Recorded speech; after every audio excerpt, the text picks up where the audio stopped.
Shalom, kembali lagi bersama saya orang LA, ada di LA untuk jadi berkat bagi dunia ini.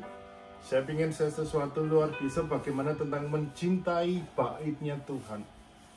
Seringkali kita lupa akan mencintai baiknya Tuhan, bahkan lebih mengutamakan mencintai segalanya, tapi kita lupa tentang mencintai rumahnya Tuhan.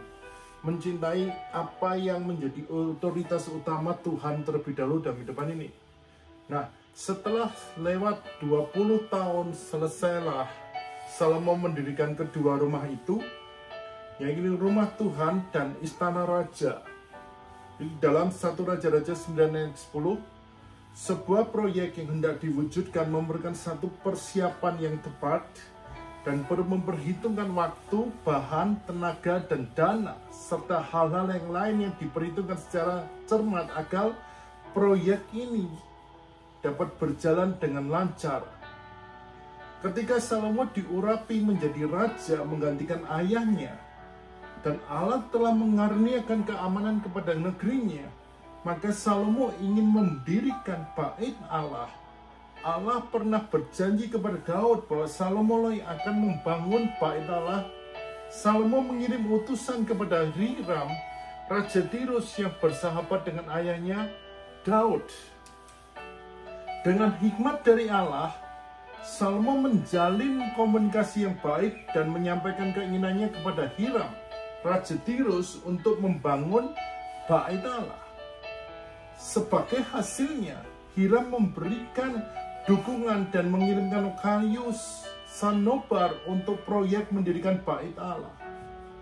Bukan hanya kayu disediakan oleh Hiram, tapi juga ia menyediakan batu untuk dipahat sebagai pembangunan bait Allah, pembangunan rumah Tuhan tersebut.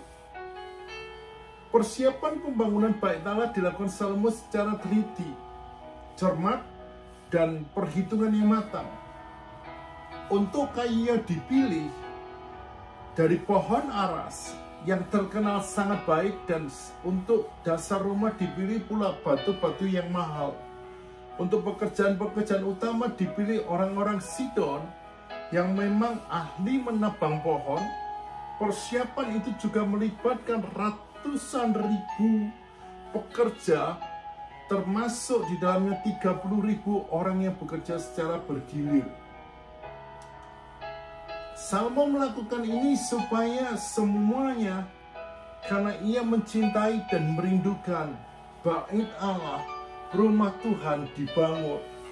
Ia memandang bahwa kehadiran Tuhan diwujudkan melalui bait Allah yang akan ia bangun merupakan momen terpenting dan prioritas utama kehidupannya. Di samping bait Allah, proyek ini adalah mendat dari ayahnya, yaitu Daud. Oleh karena itu, kita sebagai anak-anak Tuhan jangan pernah henti-hentinya mencari hadirat Tuhan, mencari hikmatnya, mencari penyertaannya, mencari visinya bagi hidup kita.